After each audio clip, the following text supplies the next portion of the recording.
कहते हैं समय से पूर्व कुछ नहीं होता, हर बात का एक समय होता है।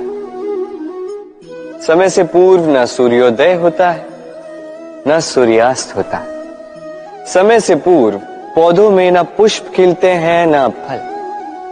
किंतु एक बात सोचिए, यदि वर्षा आने से पूर्व किसान भूमि ना जोते, वो बीज ही ना पिरोए, तो क्या फसल उगेगी? यदि योद्धा युद्ध से पूर्व अपने शस्त्र ही ना परखे, तो वो युद्ध कैसे लड़ेगा?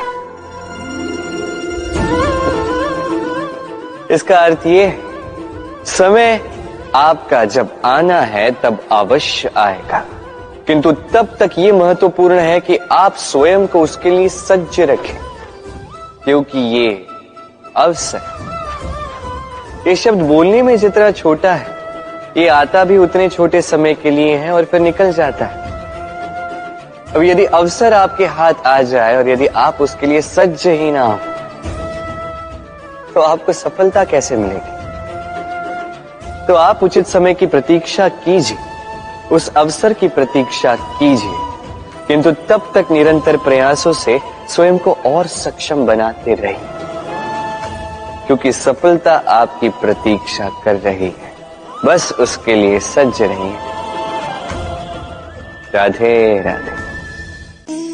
हम में से कई लोग अक्सर स्वयं को अकर्मण्य मान लेते हैं। सोचते हैं अब तक इतने प्रयास किए, कुछ नहीं मिला, कदाचित आगे भी कुछ नहीं मिलेगा, और इसीलिए अपने जीवन का सारा बोझ किसी और के कंधे पर डाल देते हैं। स्वयं पर विश्वास ही खो देते हैं। क्यों नहीं समझ पाते ये बात कि जब तक पांव में कांटा नहीं चुभेगा, व्यक्ति को ज्ञात कैसे होगा कि आगे नीचे देखकर चलना होगा। सूर्य को स्वयं जलना पड़ता है ताकि दूसरों को प्रकाश दे सके।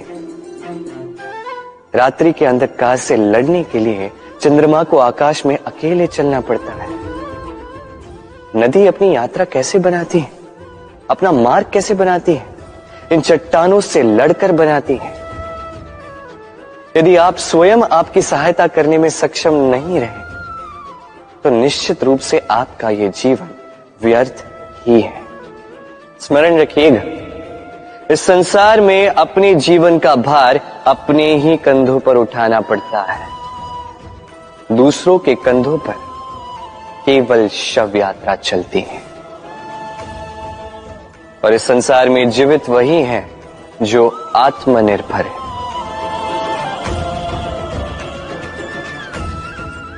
राधे राधे। हम सभी कुछ न कुछ पढ़ चुके हैं, कुछ न कुछ सीख चुके हैं, किंतु ये ज्ञान का केवल प्रारंभ है। हमारी चेतना कहां से जागी, ये जानते हुए भी हम समझ नहीं पाते। तो चलिए आज पुनः एक बार सीखते हैं ज्ञान का ककहरा। व्यंजनों का प्रारंभ होता है क से। क से कबूतर, ये पढ़ते पढ़ते हम शब्द रचना सीखते हैं, उसके पश्चात सब कुछ। किंतु क्या कभी आपने सोचा है कि ये क से ही क्यों प्रारंभ होता है, कोई और व्यंजन क्यों नहीं? क्योंकि ये क दर्शाता है करुणा। करुणा जो सबसे महत्वपूर्ण भाव है। इसी करुणा के कारण अब किसी भी व्यक्ति या किसी भी जीव के मन की भावनाएं, उसकी समस्याएं, उसकी पीड़ा समझ पाते हैं।